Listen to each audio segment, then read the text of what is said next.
All right. Hi, everybody. Randy, we are live on LinkedIn now. How you doing, my friend? I'm doing great. How about Yeah, yourself? very good. Matthew, will you let on our guests?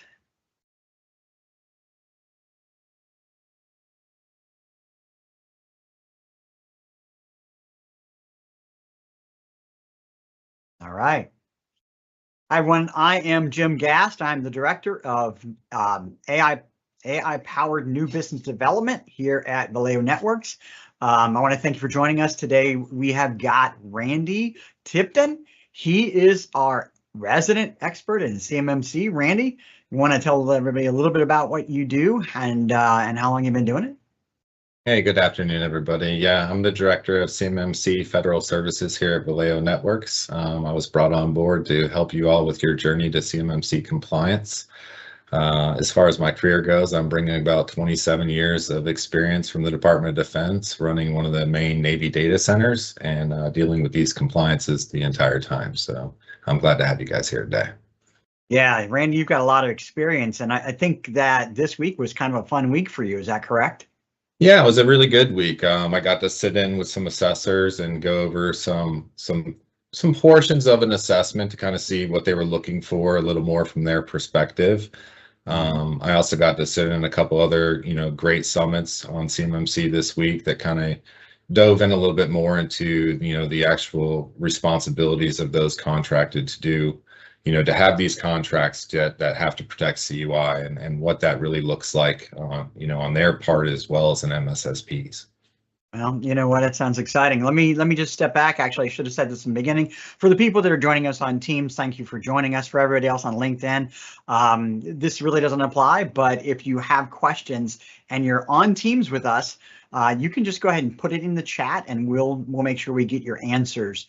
If you are on LinkedIn, I can't promise, but if you want to put your question on LinkedIn, I will do the best that we can to answer your questions as we go. Sometimes the feed is kind of strange. Other times, we'll have to come back to you afterwards and get your questions answered. So either way, ask your questions as we go. Now, Randy, with that assessment that you were part of this week, what was it that the assessor did to validate the compliance of that company? Well, it was a little eye-opening. I was kind of, we haven't really sat in assessments with C3POs to date. We're scheduled. They're right around the corner. So I was curious of what that really looked like, and I expect them to basically go over the 110 controls. And what I find is that they're really looking at the 320 objectives. And that makes absolute sense. It aligns with everything that, we're looking at and how we're documenting it. But essentially, you could prepare yourself by looking at the actual 110 controls and the objective questions with them and read the objective questions. They're pretty straightforward. Do you know something? Is it documented? Yes, no, etc. So that's essentially what the assessment's going to look like to you. They're going to go over all of the objectives. Now, are there certain numbers of them that, to kind of give people an idea of what they can expect from just the hard knocks of it all? Well, Like what objectives and the controls? I mean, a number of them. Is there a particular number? they're going over all of them. They're going to Yeah, I do know. I all understand. 320 Yeah, objectives, that's but what I there meant. are some, the primary ones that, they're really going to be there to get you are the 5-point ones. Yeah. For example, in configuration management, one of those controls has objective A through 0. And they read through the lines. So they're going to start objective A and ask you a question and say that question was dealing with an authorized user, and it's, that authorized users are identified. Can you show us that? I mean, these are important questions for you to understand that you want to answer, yes, I can. And you leave it at yes, I can, pull up the document, show them the document, and say, is this sufficient? Don't talk, don't just keep rattling off, talking Say because it better. absolutely. You remember everything that, they're assessing based off what you're telling them. So the more you're speaking, the more you're giving them. And the deeper you may take them down something that they don't necessarily need to be going down. Now, these assessments that are done, are they strictly remote? Are they on site? If they're on site, when do they know that you have to be on site? How's that determined? Well, they'll pretty much determine that in your pre-assessment. Your pre-assessments when you're going to submit all of your documentation, your SSP, your diagrams, etc. And if inside the boundary of your CUI FCI, you show that you have a printer or anything physical, on site, I mean, you're identifying a whole nother section of controls that now apply to you. So once you've identified that, you can expect they're going to come on site. Now, what I can say about that is we worked with places that had multiple facilities. So if you have multiple facilities, they're not going to come on site to every facility. They will only come on site to a sampling of the facility. So if you identify that we do the same work in these 4 facilities, they'll pick one to do physical, and they may do remote samples of the other 3 facilities, but they wouldn't visit all 3. Now, if you showed them that I had 4 facilities and I do this work at 2 of them and I do this work at the other 2, I would expect, and you should expect, that they will visit the 2 separate facilities and do a remote sampling of the ones that are identical to them. Got it. Got it. Okay. Okay. Well, that helps. And so if you're preparing for this assessment, all right, what are some of the steps that people can take, these organizations can take to make sure that they're ready? And what happens in the event that it turns out that they're just not ready?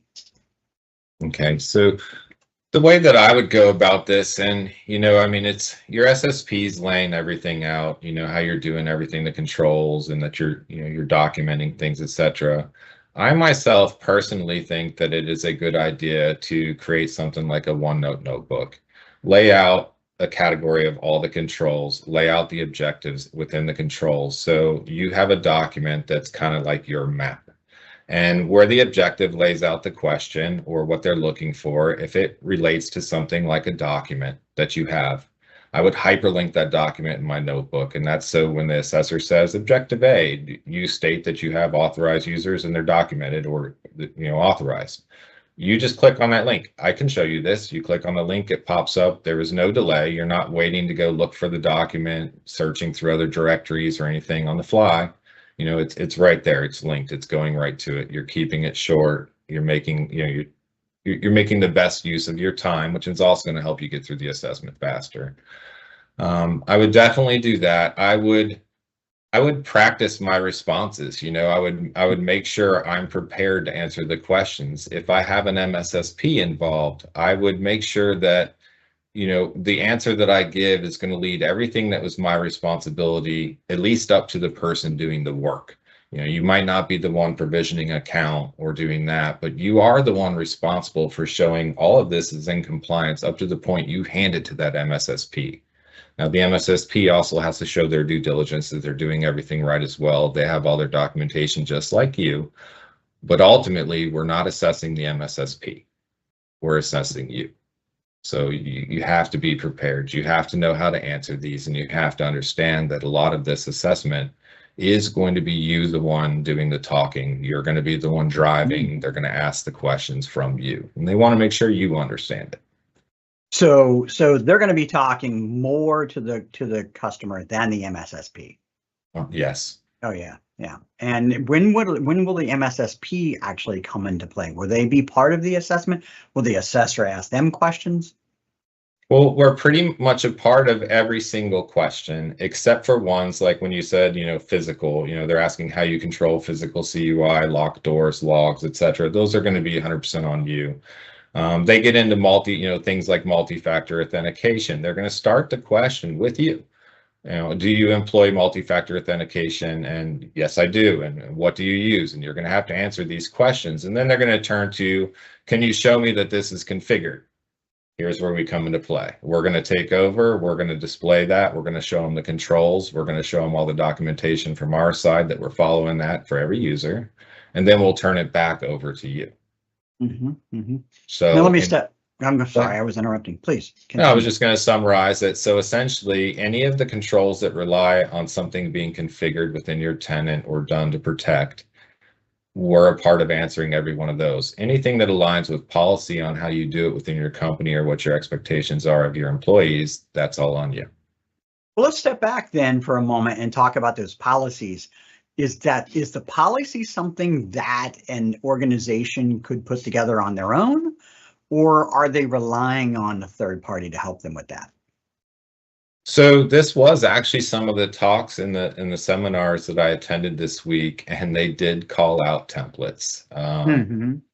The lead CCA said the one thing that I noticed right off the top is those who have taken templates and have not taken this seriously. It puts a bad taste in his mouth. I could tell just from him talking. And if your CCA is feeling kind of red flagged about you, like you took the easy road, well, I feel like he's going to be really scrutinizing everything that he does with you. So it does seem like, and my recommendation is I'm not an editor. In no way, shape, or form am I a lawyer. Do I understand the legal terms? I think it's best to put that in the hands of somebody certified to do that kind of writing and that understands those policies inside out and the legal obligations of them to protect you and your company. Okay, so there's a third party that is helping them with those policies. That is my recommendation. Okay. Yeah, you're not going to chat GPT your way through this one, is what you're saying. I think you could make a really good effort at it, and I think if you've been in this a long time and you're really technically minded, you could pull it off. I just don't know that you have the time to do that as well as all the other things you need to be doing. Yeah. And on top of that, the policies you got to put together just can't be talk. They've got to be action as well behind it. And so it's a policy that's written for your organization to do a certain thing. And if it's ChatGPT, you either follow what ChatGPT says or you're out of luck.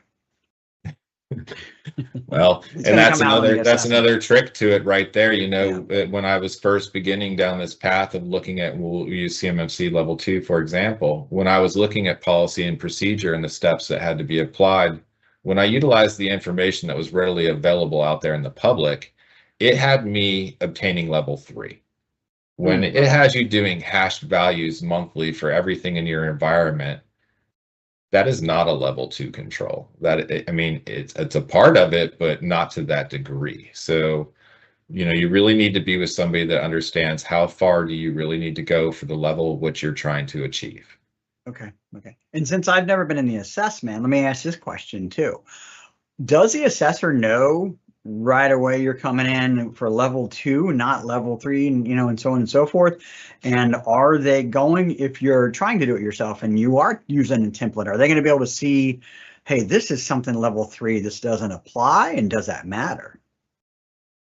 So they won't look at anything that you've put in there and say it doesn't apply, it doesn't matter. If you went above and beyond, then you would just show you met the example to control. But yes, they know that you're going for a level 2 when you go for the assessment, because that's the only one that they can assess. A level 1 is a self-assessment, a level 2 self-assessment, or C3PO assessment, and level 3 is not assessed by them. That's by the government. So in that note, there's only one level you technically could be going for. That's why we have you. This information, people just don't necessarily know this. Okay, so we're 11 days out from that, from deadline, right? What can we expect from, starting on November 10th? And then, we'll look to the future, but what kind of things can we start expecting on November 10th? Yeah, this is a good subject, to be honest with you, and I don't want to answer it any way to remove the fire that should be underneath you right at this time. November 10th, what you can expect is business as usual, in my opinion. What can happen is that solicitations can require a level 1 or level 2 self-assessment. Now, this is a 4-year phased approach with the Department of Defense, and we have to understand that. So what the next phase is November 10th, 2026. Okay. And at that time, appropriate solicitations will require level 2 certification. The department still could delay that certification on that contract for an option year, so they could push it out to 2027 if they want to. So let me interrupt right there and get some point of clarification. So it could be just that contract, not all contracts. Correct. They could kick the can down the road for another year if they wanted to. Okay, I got it. Sorry. Yeah. And then the next phase would be phase 3, which ends November 10th, 2027. And that's that appropriate solicitations will require a level 3 certification. And the same thing as a level 2. If you're going for level 3, they can kick that can down the road one more year for an option year. And then that's kind of the extent of that. November 10th, 2028, all solicitations and all contracts will include an applicable level of CMMC compliance. Okay. Okay. And that's the 4 phases. And okay, so let's kind of do some math now, if you don't mind. I mean, it's just general math. How many assessors, how many C3POs are there right now? The last time I actually checked and knew a number, it was 47. 47. I believe that had a small decline, and I think that's climbing now. Okay. So, well, even when you do that math and you look at a 4-year approach, so say we start getting assessments done now, they estimated they could get maybe 400 a year peak done. Yeah. And how many people, how many organizations need to meet CMMC approximately? How many in the defense and industrial base? I mean, you're in the ballpark of 220,000 to 300,000 companies. So we're looking at an 8% ready rate. So right now, yeah, it's an 8%. Wow. So it's competitive right now. Oh, 100%. Okay. And I do believe, over this phased approach, I mean, if I sit there and just like we were saying, do the math, it doesn't add up. So what I do think will start to happen from this stuff, and I hope you don't mind speculating a little, is I think over the next 4 years of this approach, we will learn how to do things like OSCAL reporting. We'll have direct links in with the DoD. Certifications won't be as much of a requirement because they'll be live in your systems. They'll be seeing what's happening from real time. And I think that'll ease this load. Well, that's interesting. All right, so here we are coming up. I mean, if I haven't started on CMMC, I'm behind the game, right? And then we haven't had, this isn't a surprise. I mean, this has been around for what, 10 years in some form or fashion? Well, I mean, it's technically 2013 is the first, when they started introducing this, and then 2015 with a major spillage, and they gave contractors till 2017 with a reduced subset. I mean, it was originally NIST 853. They took a reduction down to NIST 800 171, and then contractors said, well, we need more time, and they gave them till December 31st, 2017. So anybody doing business right now with the Department of Defense, you've been saying you've done CMMC since 2017. Ooh, okay, let's talk about that. There are some implications right there. Dare I ask? Yeah, so I have heard let's be real about it. I mean, let's be real. I've heard a lot of rumors going through from companies. I've even mentioned it myself based off of early understandings of what the Department of Defense was saying, that, one thing you can do is you can go back in your contracts and you can work with your contracts to increase your rates because these are new requirements put upon you. And what I now understand is if you went to your contracts and you tried to increase your rates for new requirements being put on you, you might just be admitting to fraud. This is nothing new. You could not go back and say this is a new requirement because it's been enacted since 2017.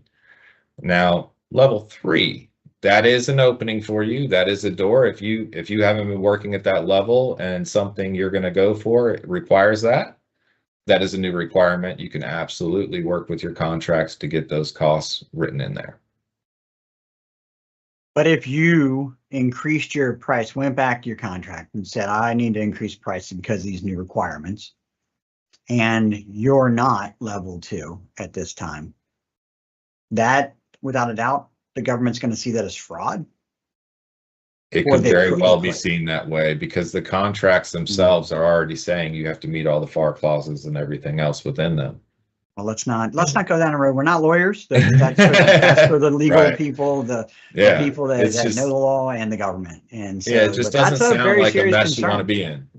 No, and I don't want to poke that dog any more than we already have, right? But that's a serious concern. All right, so here I am, November 10th. By the way, we are doing a webinar on November 10th.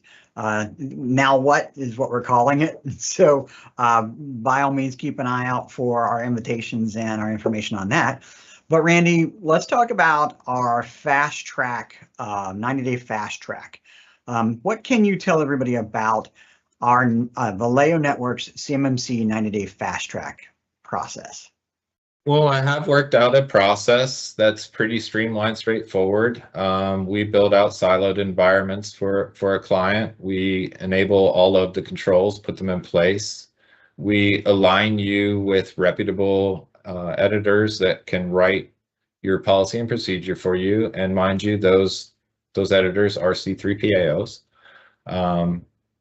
We get all this aligned for you, onboard you into this tenant, and we spend the next 90 days building historical data, teaching you how to do all of these things, how to, make sure you're doing change management meetings and risk mitigation and documenting, etc. So we're building historical data. So in 90 days, we can spin up an environment that is CMMC compliant. Now, I do have to, just make a note to that.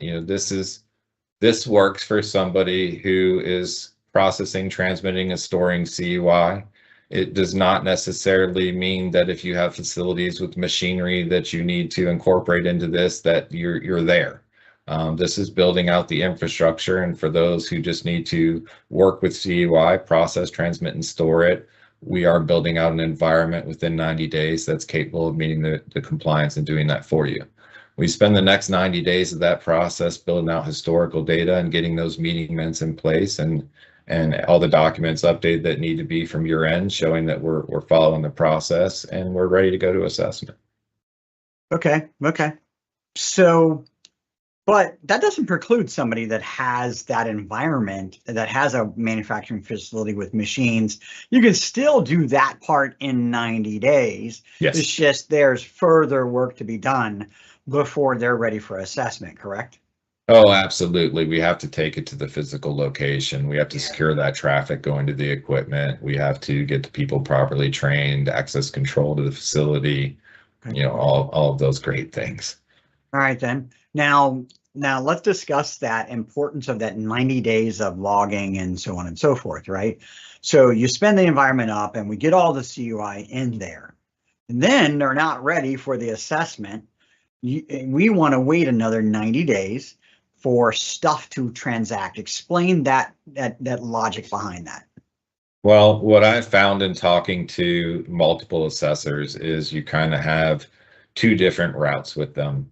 You can find an assessor that would understand that you just built an environment for this compliance, that you haven't had incidents, you haven't had time to need to do patching, all of these things, and he could understand that and say, okay, but you do meet all the documentations there. I see this, so I feel you're correct. I think those are going to be far and few. From what I've talked to, I can pretty much guarantee that they're going to want to see meeting minutes. They're going to need to see that you've patched your systems. They're going to want to see that antivirus scans have happened. They're going to want to see change controls been meeting regularly, that they're discussing and following the approval process, and that the technicians are following the documents. And if they don't see that, they're going to say you're not there. They're going to fail you because they don't have enough information to actually validate that you're doing what you say. So this is really, you're not allowed to talk the talk. You got to walk the walk. That's really what it is. CMMC is a validation process. It is validating that you're doing what you say. And without that data, without some modicum of that data, there's no real true validation that you're following those processes. Yeah, it's all derived because of what happened from 2013 to 2017 and thereafter. I mean, you look at, everyone said they did it, and yet here we are. So now they're not taking word anymore. They're validating. Okay. What is now? The assessment is the big thing, right? That's the moment of truth. That's when you get that stamp, essentially. Let's talk about how long it takes to get an assessor and get that assessment, to get scheduled for that assessment. What's the wait time for that right now? I mean, there's only so many of them, and there's, what's the wait line? So a lot of them are sitting about 6 to 8 months out at the moment, and some of them a little bit longer than that. Okay. What if, and let's suppose they had somebody do their documentation, right? Policies and procedures were done by somebody else. All right. And we come up and I mean, they're just in an assessor and immediately reads the documentation in advance. They get the documentation in advance and they find they're not ready. What happens to that assessment? Does it go So back to the end of the line? no, it's still all in your control. They can go through the pre-assessment and say they feel that you're not ready. You can take their advice and say, okay, I'm going to go prepare some more.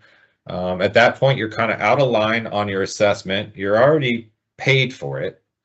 You're not going to lose any more money. You're just waiting to be scheduled for the actual assessment. You can choose to go forward against their advice, which unlocks in the assessment date. Your cost is now paid. If you failed the assessment, you lost the money. There's two options there too. But either way, you're final in that. Now, let's say they said you're ready. That doesn't mean you're ready. That just means they feel from documentation standpoint, everything looked good there on paper, but now they're going to actually talk to you.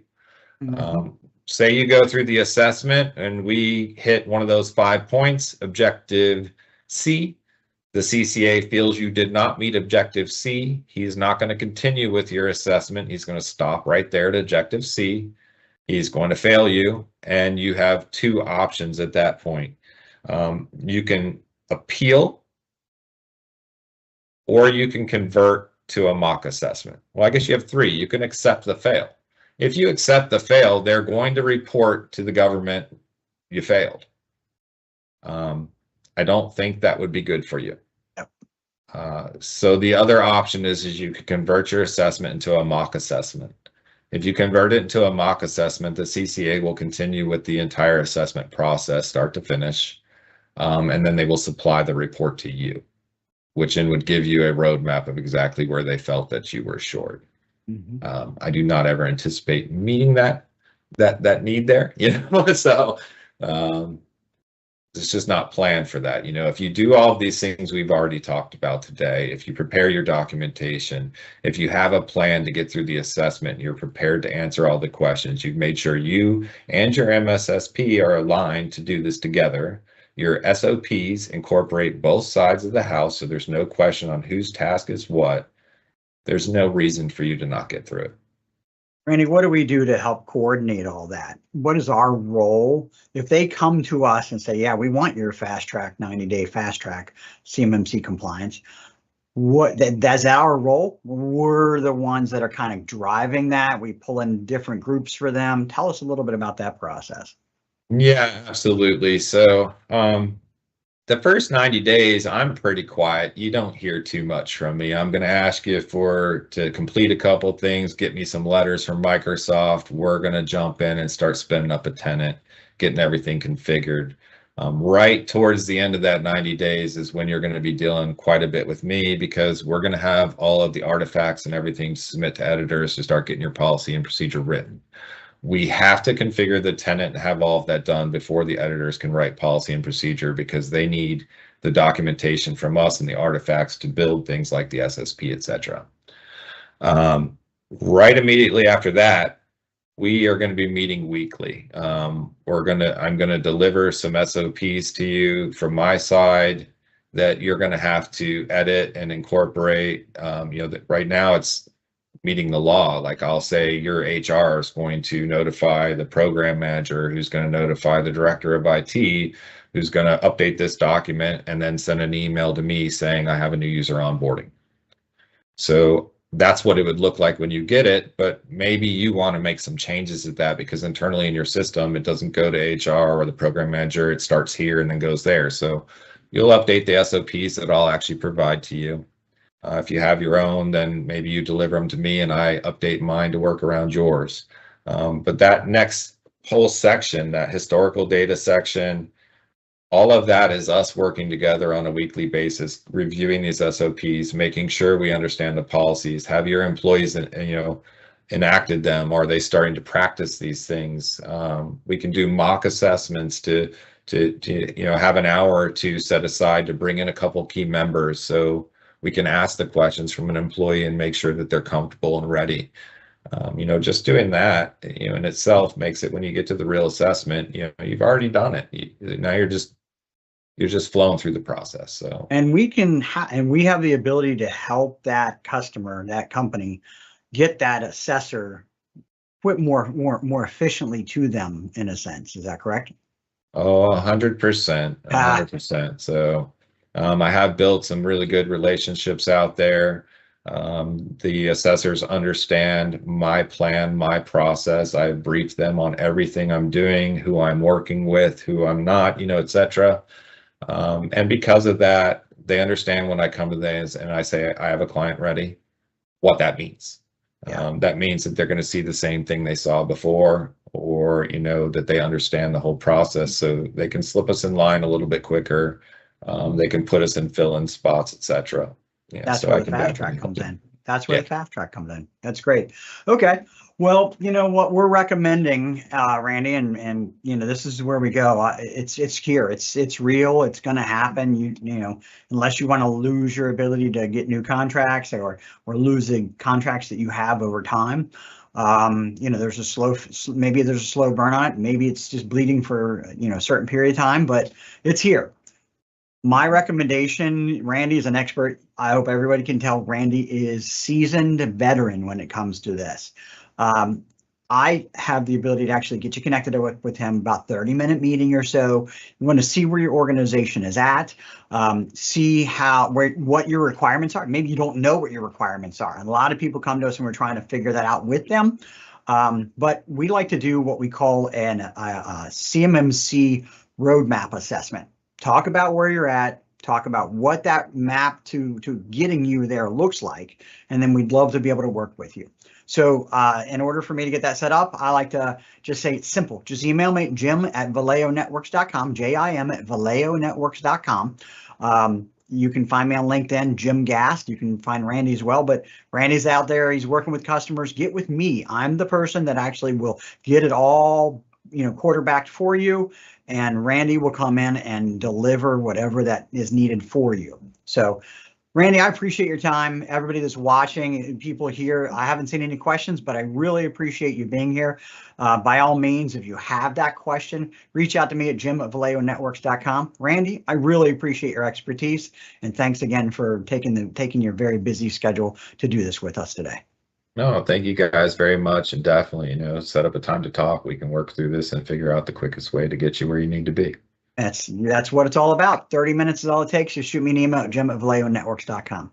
Randy, thanks again. Everybody, thanks for joining us. We'll talk to you again on the 10th, actually. Like I said, we're doing it on the 10th. Today's the day. What now? What do we do now? So see you then.